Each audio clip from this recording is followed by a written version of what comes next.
এনসিপির নেতারা গণভোট নিয়ে না বুঝেই বক্তব্য দিচ্ছেন, এমন মন্তব্য করেছেন আইনমন্ত্রী মোহাম্মদ আসাদুজ্জামান। তিনি বলেন, তাদের বক্তব্যের জবাব জাতীয় সংসদেই দেয়া হবে। সোমবার দুপুরে কুষ্টিয়ার খোকসা উপজেলার মোরাগাছা হাসিমপুর খাল খনন কর্মসূচির উদ্বোধন শেষে সাংবাদিকদের প্রশ্নের জবাবে এ কথা বলেন আইনমন্ত্রী মোহাম্মদ আসাদুজ্জামান। তিনি বলেন, এনসিপির নেতারা গণভোট নিয়ে যেসব বক্তব্য দিচ্ছেন তা পুরোপুরি বুঝে নয়, বরং অর্ধেক বুঝেই দিচ্ছেন। তাদের বক্তব্য সঠিক নয় বলেও মন্তব্য করেন তিনি। প্রথম কথা হলো, এনসিপি অর্ধেক বুঝে এই কমেন্টটা করেছে। আমরা পার্লামেন্টের জবাব দেব। ওনাদের এই অভিযোগটা সঠিক নয়। জুলাই সনদে আপনারা যারা পড়েন তারা পড়ে দেখবেন, ওখানে বলা আছে সংবিধান সংশোধন সাপেক্ষে এই সনদের শর্তাবলী কার্যকর হবে। আমরা সংবিধান সংশোধন করে সাংবিধানিকভাবে যে প্রক্রিয়া সেটাই আমরা যাব, সেই পথেই যাব।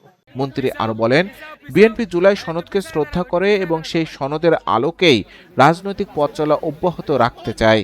ইমোশন এবং আইন দুই বিষয়কে সমন্বয় করেই এগিয়ে যেতে চায় দলটি।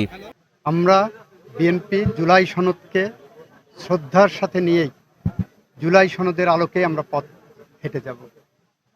আমরা কোনো ইমোশনের জায়গায় নাই। আমরা ইমোশন এবং আইন দুইটাকে একসাথে নিয়ে আমরা এগিয়ে যাচ্ছি। অন্য এক প্রশ্নের জবাবে আইনমন্ত্রী জানান, বিএনপি সরকার দেশের প্রায় 20,000 কিলোমিটার নদী ও খাল খনন করবে এবং অবৈধ দখলদারদের উচ্ছেদ করবে। আগামী 5 বছরে আমরা 20,000 কিলোমিটার নদী, খাল, বিল এগুলো খনন করব। শুধু খনন না, উচ্ছেদও করব। যে বা যারা নদী, খাল, বিল, জমির অবৈধ দখলদার আছেন তারা কেউ থাকবেন না। মামলার জট নিরসনের বিষয়ে তিনি বলেন, সব পক্ষের সঙ্গে আলোচনা করে সবার মতামতের ভিত্তিতেই এ বিষয়ে সিদ্ধান্ত নেওয়া হবে। মত বিনিময় করব সংশ্লিষ্টদের সাথে, ভুক্তভোগীদের সাথে এবং বিচার বিভাগের সাথে কথা বলে কার্যকরী যে পদক্ষেপ আমরা সুপারিশ আকারে পাবো, আমরা চেষ্টা করব সেই পথ ধরেই। এর আগে খাল খনন উপলক্ষে আয়োজিত এক সমাবেশে প্রধান অতিথি হিসেবে বক্তব্য দেন আইনমন্ত্রী মোহাম্মদ আসাদুজ্জামান।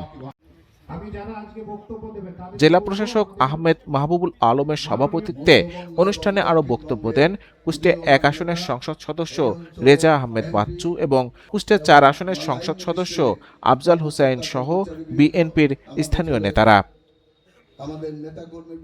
মোরাগাছা হাসিমপুর খাল খনন কার্যক্রম বাস্তবায়িত হলে স্থানীয় কৃষি এবং পরিবেশে ইতিবাচক প্রভাব পড়বে বলে আশা করছেন সংশ্লিষ্টরা।